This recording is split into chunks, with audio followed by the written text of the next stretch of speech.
الحمدللہ رب العالمین والصلاة والسلام علی رسول نبین وعلی آلہ وصحبہ اجمعین. اعوذ باللہ من الشیطان الرجیم. بسم اللہ الرحمن الرحیم.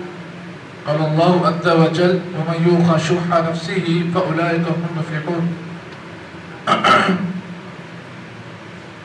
وعن انس بن مالک رضی اللہ تعالی عنہ قال قال رسول اللہ صلی اللہ علیہ وسلم لو كان لابن آدم واديان من ذهب لابتغاء ثلاثة ولا يملأ جوف ابن آدم إلا التراب ويتوب الله على من تاب. رواه البخاري ومسلم. صحیح بخاری اور صحیح مسلم کی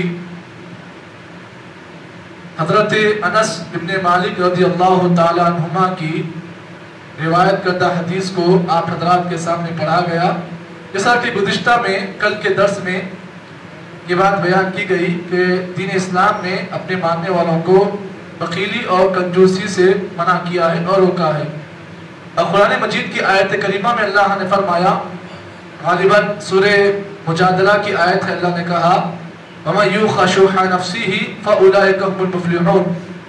جو آدمی اپنے نفس کی بخیلی سے جو آدمی بچ گیا, حقیقت میں وہ انسان کامیاب ہے. اس آیت کریمہ کے تحت حضرت انس رضی اللہ عنہ کی جو حدیث میں نے آپ کے سامنے پیش کی, نبی اکرم صلی اللہ علیہ وسلم نے فرمایا لو کان لابن آدم وادیان من ذهب.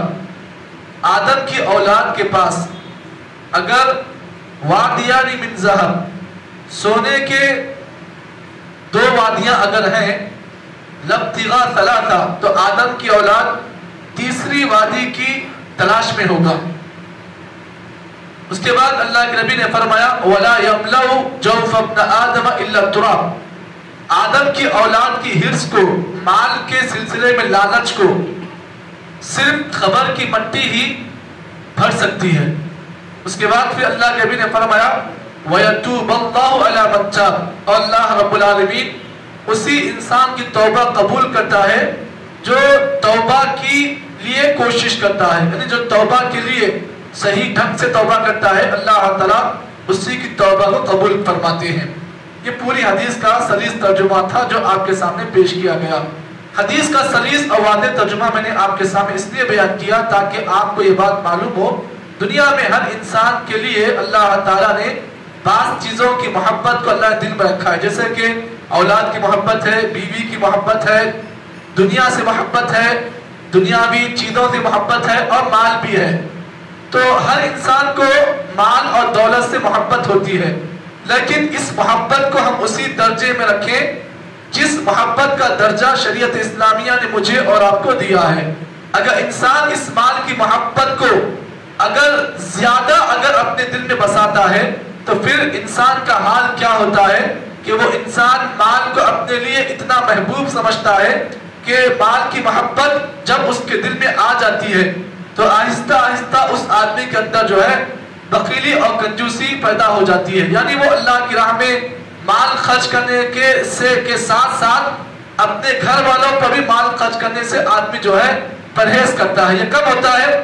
جب مال کی محبت انسان کے اندر حد سے آگے بڑھ جاتی ہے. اسی لیے اللہ کے نبی صلی اللہ علیہ وسلم نے اس حدیث کے اندر یہی بات بیان کی. آپ نے فرمایا کہ آدم کی اولاد کی حرص, یعنی مال کے بارے میں لالچ کا معاملہ یہ ہے کہ اگر آدم کی اولاد کے پاس اگر سونے سے بھرے اگر دو وادیاں مطلب یہ ہے کہ وادی کہتے ہیں کہ ایک ایسا راستہ جس کے دونوں طرف پہاڑ ہیں, وادی کہتے ہیں بیچ والے راستے کو. تو آدم کی اولاد کے پاس اگر سونے کے دو وادیاں ہیں, اور سونے کی وادی کا مطلب یہ ہے کہ وادی میں سونا جو ہے کوئی حساب نہیں ہوتا ہے بلکہ بے حساب ہوتا ہے. تو آدم کی اولاد کے پاس اگر سونے کی دونوں وادیاں اگر سونے سے بھری پڑی بھی ہیں تو آدم کی اولاد کیا کرتا ہے؟ لابتغاء ثلاثہ, تیسرے وادی کو تلاش کرنے میں وہ بزی رہتا ہے. ایک دو وادیاں تو ہیں, آلریڈی دو وادیاں سیب ہیں, لیکن اب اس کی نیت کیا ہوتی ہے؟ لالچ اتنی بری بلا ہوتی ہے کہ وہ تیسری وادی بنانے کے لیے کوشش کرتا ہے, اتنی کوشش کرتا ہے کہ خبر کے گڑے کے بالکل قریب پہنچ جاتا ہے, لیکن پھر بھی لالچ ختم ہونے کا نام نہیں لیتی ہے. اس کے بعد پھر اللہ کے نبی نے فرمایا وَلَا يَمْلَوْ جَوْفَ ابْنَ آدَمَ إِلَّا التُّرَابِ. آدم کی اولاد کی حرص کو وہی انسان وہی چیز ختم کر سکتی ہے جو قبر کی مٹی ہے. یعنی آدم کی اولاد کی حرص کب تک باقی رہتی ہے؟ پیدا ہونے سے لے کر مرنے تک باقی رہتی ہے. اس کے بعد پھر اللہ کے نبی نے فرمایا وَيَتُوبَ اللَّهُ عَلَى مَن تَابَ، اللہ تعالیٰ اسی انسان کی توبہ قبول کرتے ہیں جو انسان توبہ کے لیے صحیح ڈھنگ سے توبہ کرتا ہے. اللہ تعالیٰ اسی کی توبہ قبول فرماتے ہیں. تو معلوم کیا ہوا؟ ہمیں اور آپ کو چاہیے کہ ہم اور آپ مال سے اتنی ہی محبت کریں جتنی محبت کرنے کا اللہ اور اس کے نبی نے حکم دیا. اس سلسلے میں اللہ کے نبی صلی اللہ علیہ وسلم نے مجھے اور آپ کو ایک دعا بتائی، اللہم انی اعوذ بکا من الشح والبخل. بہت بڑی دعا ہے جس میں اللہ کے نبی صلی اللہ علیہ وسلم نے اللہ تعالیٰ سے بے شمار چیزوں کی پناہ مانگنے کی آپ نے دعا کی ہے. اس میں سے ایک چیز اللہ کے نبی صلی اللہ علیہ وسلم نے بخیلی سے بھی اللہ کی پناہ مانگی ہے. تو ہمیں اور آپ کو چاہیے کہ بخیلی اور یہ کنجوسی جو ہے یہ ایک بری مذموم صفت ہے. مومن جو ہے سخی دل کا ہوتا ہے، مومن کے اندر سخاوت ہوتی ہے. اور منافق جو ہے جس کے اندر نفاق ہوتا ہے اس کی ایک علامت یہ بھی ہوتی ہے کہ منافق جو ہے بخیل ہوتا ہے، وہ اللہ کی راہ میں مال خرچ نہیں کرتا ہے اور ساتھ ساتھ اپنے اوپر بھی خرچ نہیں کرتا ہے. تو مومن کھلے دل کا ہوتا ہے، مومن کے اندر سخاوت ہوتی ہے. تو ہمیں اور آپ کو چاہیے جب ہم اپنے آپ کو مومن کہتے ہیں تو مومن کہنا صرف زبان سے اقرار کرنا کافی نہیں ہے بلکہ مومن کے جو تقاضے ہیں اس کو ادا کرنا بہت ضروری ہے. اللہ سے میں دعا کرتا ہوں کہ اللہ تعالیٰ مجھے اور آپ کو جتنی باتیں اس حدیث کی روشنی میں بتائی گئی ہیں اللہ تعالیٰ صحیح معنی میں عمل توفیق عطا فرمائے. سبحان اللہ بحمدہ، سبحانک اللہم وبحمدک، نشہد ان لا الہ الا انت، نستغفرک ونتوب الیک. جیسا کہ آپ